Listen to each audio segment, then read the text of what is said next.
Fruition. This is a barrel fermented wild ale. It's a little bit of a bigger wild ale than what's normally customary. This is about 9.5%, 10%, and it was barrel fermented with cherries and blackberries. Oh wow! And again, and this is a double oak barley wine.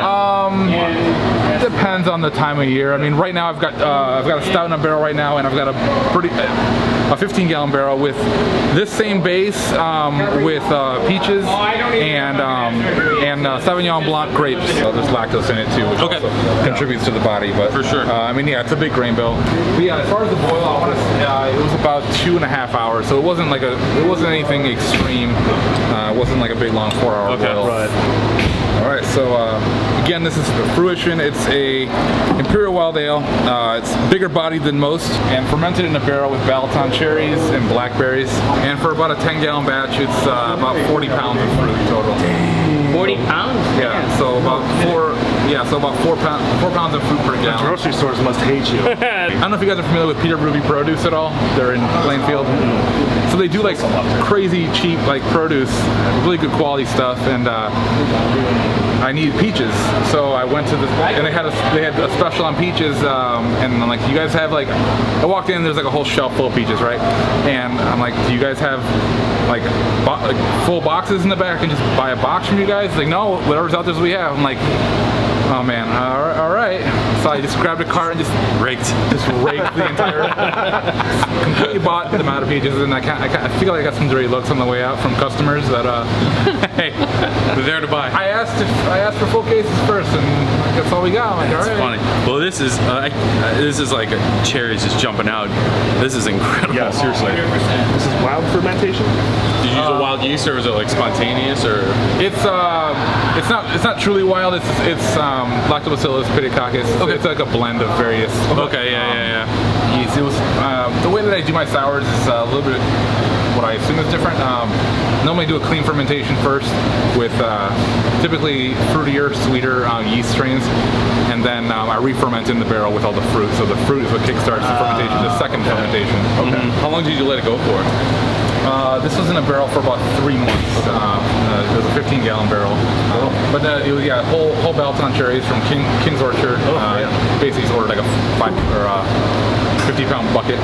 Right. It arrives like half thawing, half thawed out. Adam from Standard Meadery, he kind of set me up with them, and he gets a lot of good fruit. So anytime I need fruit, and then Standard Meadery, he points me in the right direction. Nice.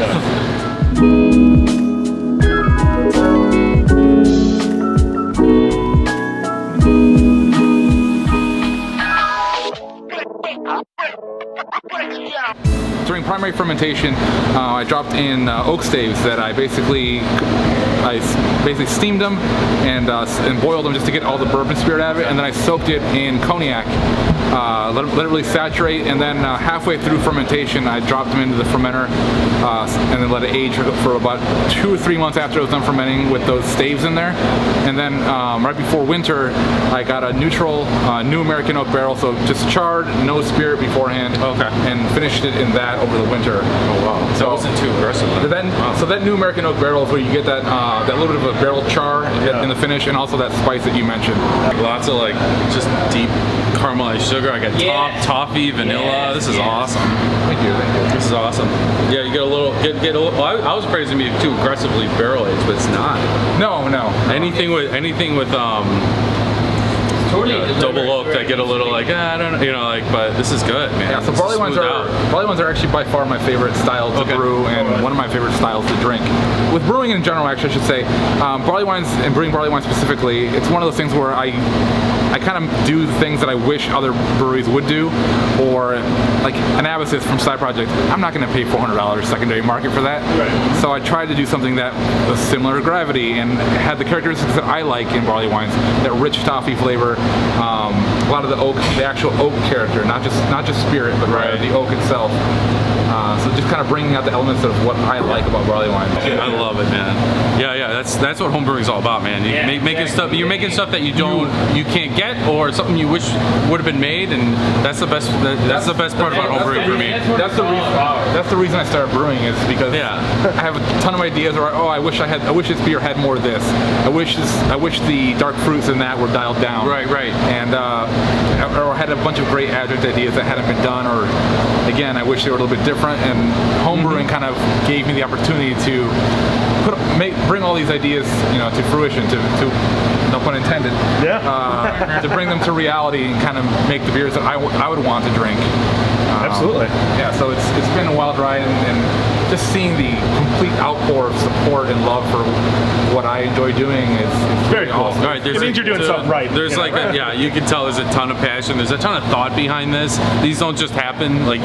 These take time, and it's a lot of processes and a lot of failures too. So you really gotta be in it. There's a lot of dollars you're jumping into. Yeah. It's not a cheap hobby. You definitely talk about the good ones. You never talk about the bad ones, right? The bad ones do not leave my house. It's kind of where I'm like, hey, did you try my whip beer? No, I'm not. And the other ones I kind of like shame drink in the basement. Homebrewing is a lot of fun. So I really enjoy it, but I'm not gonna lie and say that I haven't drain poured entire batches down the drain. As with anything, you learn a lot from the failures, and so it's been a lot of fun. Dude, thanks for sharing these. Cheers. Thank you. Thank you guys for coming out. Yeah. Thanks for coming out. Thank you.